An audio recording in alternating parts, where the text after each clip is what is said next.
दशांश अपूर्णांकाचा भागाकार हा दुसरा भाग आहे। दुसऱ्या भागामध्ये आपण दशांश अपूर्णांकाने कसं भागायचं ते बघणार आहोत। आधी आपण एक उदाहरण घेऊया। 3.2 भागिले 0.4। आता हा भागाकार आहे म्हणून आपण अंश छेदामध्ये पण तो लिहू शकतो। म्हणजे मी असं लिहू शकते की 3.2 अंशामध्ये आणि छेद 0.4। मग आता मला असं माहिती आहे की दशांश अपूर्णांकाला पूर्ण अंकाने कसं भागायचं ते मला माहिती आहे, पण दशांश अपूर्णांकाला अपूर्णांकाने अजून भागायला येत नाही। मग आता इथे आपण कशाने भागतोय तर 0.4 ने भागतोय। मग त्याला जर मी पूर्ण अंक केलं तर माझं काम सोपं होऊन जाईल। मग त्याला पूर्ण अंक करायचं असेल तर काय करायला लागेल तर त्याला मला 10 ने गुणता येईल, कारण मला माहिती आहे की 10 ने गुणलं की दशांश चिन्ह उजवीकडे सरकतं। म्हणजे 0.4 चा होऊन जाईल 4 आणि 4 एकदा झाला की तो पूर्ण अंक आहे, मग मी त्याला भागू शकेन। पण खाली जर मला 10 ने गुणायचं असेल छेदाला तर अंशाला सुद्धा मला 10 ने गुणावं लागेल, कारण की मला जर किंमत सारखी ठेवायची असेल तर आपण अंशामध्ये आणि छेदामध्ये एकच क्रिया करतो आणि सममूल्य अपूर्णांक काढतो। म्हणून आपण दोन्हीकडे 10 ने गुणूया। म्हणजे माझं उत्तर येईल 32/4 किंवा 32/4। आणि 32 ला 4 ने भागणं अगदी सोपं आहे। आपल्याला माहिती आहे 4 8 32, त्यामुळे उत्तर आलेलं आहे 8। आता इथे मी काय युक्ती केली तर जो भाजक आहे त्याचा मी पूर्णांक केला आणि त्याचा पूर्णांक करताना मला त्याला ज्यानेही गुणावं लागलं किंवा त्याची दशांश चिन्ह जितकी हलवायला लागली तेवढीच दशांश चिन्ह मी ज्याला भागते आहे त्याची सुद्धा मी हलवली। बरोबर आहे। म्हणजेच दशांश अपूर्णांकाचा जेव्हा आपण भागाकार करतो तेव्हा पहिली पायरी काय लक्षात ठेवायची तर भाजकाचा पूर्णांक करायचा। का बरं? कारण पूर्ण अंकाने आपल्याला कसं भागायचं ते आपण गेल्या भागात शिकलेलो आहोत, त्यामुळे पूर्ण अंकाने भागता येतं। म्हणजे पहिली पायरी म्हणजे भाजकाचा पूर्ण अंक करायचा। त्याचा पूर्ण अंक करायचा तर त्याचं दशांश चिन्ह उजवीकडे हलवावं लागेल। मग त्याला 10 ने गुणा, 100 ने, 1000 ने, ज्याही संख्येने गुणण्याची आवश्यकता आहे त्या संख्येने गुणायचंय आणि त्याला पूर्णांक करायचा आहे। पण फक्त भाजकाचा पूर्णांक करून चालेल का तर नाही चालणार। भाजकामध्ये जर तुम्ही दशांश चिन्ह हलवणार असाल तर तुम्ही ज्याला भागता म्हणजे जो भाज्य आहे त्याची सुद्धा दशांश चिन्ह हलवायला लागतील। म्हणून दोन्ही संख्यांची दशांश चिन्ह हलवणं, त्या दोन्ही संख्यांची हा भाग खूप महत्त्वाचा आहे।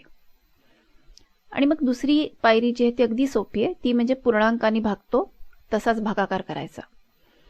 आता आपण ह्या ज्या दोन्ही मी पायऱ्या तुम्हाला सांगितल्या या प्रत्यक्षात वापरून भागाकार करूया।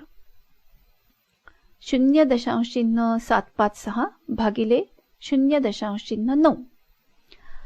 मग आता आपण भागतोय ते 9 ने, मग 9 ला आपण पूर्णांक करायचा आहे।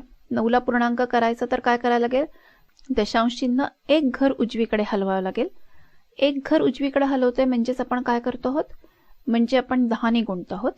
जर दशांश चिन्ह इथे एक घर उजवीकडे हलवलं तर जो आपण भागतोय 0.756 तिथे सुद्धा ते उजवीकडे एक घर जाईल। म्हणजेच आता आपला भागाकार झाला 7.56 भागिले 9।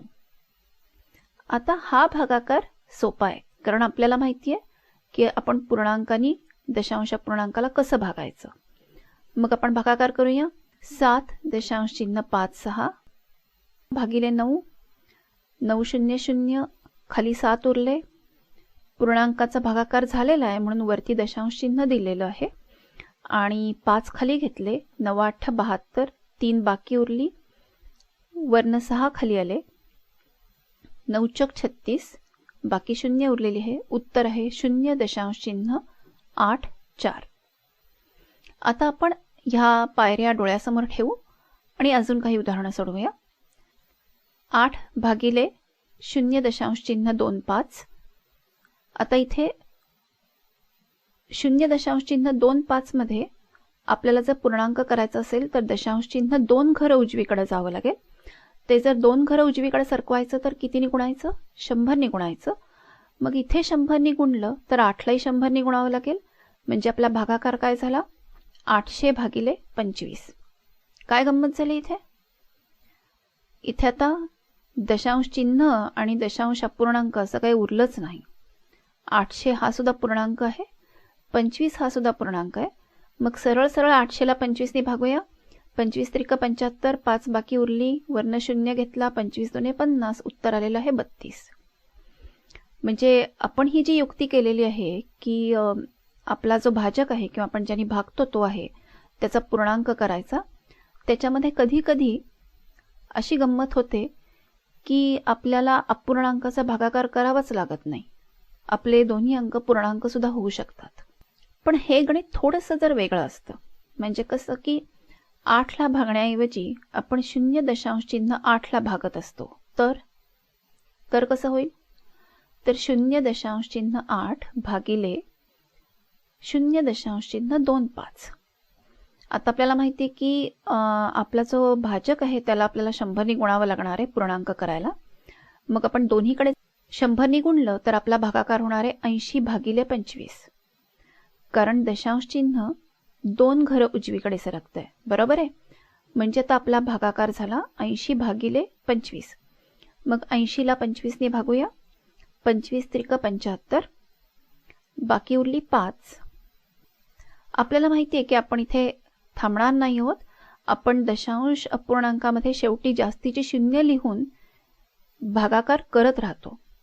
पण आता इथे दशांश अपूर्णांक कुठे आहे? 80 ही तर पूर्ण संख्या आहे. तर 80 म्हणजेच 80 दशांश चिन्ह 0. तर दशांश चिन्ह इथे 80च्या पुढे आहे, म्हणून आपण 80 दशांश चिन्ह देऊन त्याच्या पुढे शेवटी जास्तीचं शून्य देणार आहोत. ते 0 वरून खाली घेणार आहोत आणि मग भागाकार पुढे चालू ठेवणार आहोत. 25 दुने 50, 50 वजा 50, बाकी उरली 0. म्हणजे आपलं उत्तर आलं 3.2.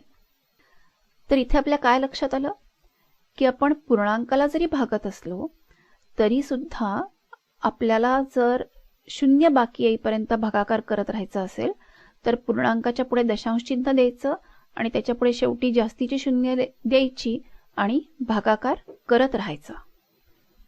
अजून एक उदाहरण बघूया म्हणजे आपल्याला अजून चांगलं कळेल. 3 भागिले 0.4. आता 4ला पूर्णांक करायचा तर 4ला 10ने गुणायला लागेल, म्हणजे 3लाही 10ने गुणावं लागेल. म्हणजेच माझा भागाकार काय झाला? 30 भागिले 4. मग 30ला 4ने भागायला घेतलं, 4 7 28, बाकी उरली 2. आता 2 बाकी असताना मी थांबणार नाही, मला पुढं भागत राहायचंय. म्हणजे मी काय करणार? म्हणजे मी 30च्या पुढे दशांश चिन्ह 0 असं लिहिणार आणि तो 0 खाली घेणार. पूर्णांकाचा भागाकार झालेला आहे म्हणून मी भागाकाराच्या उत्तरामध्ये सुद्धा दशांश चिन्ह दिलंय 7च्या नंतर. आणि आता पुढे मी 20ला भागणार.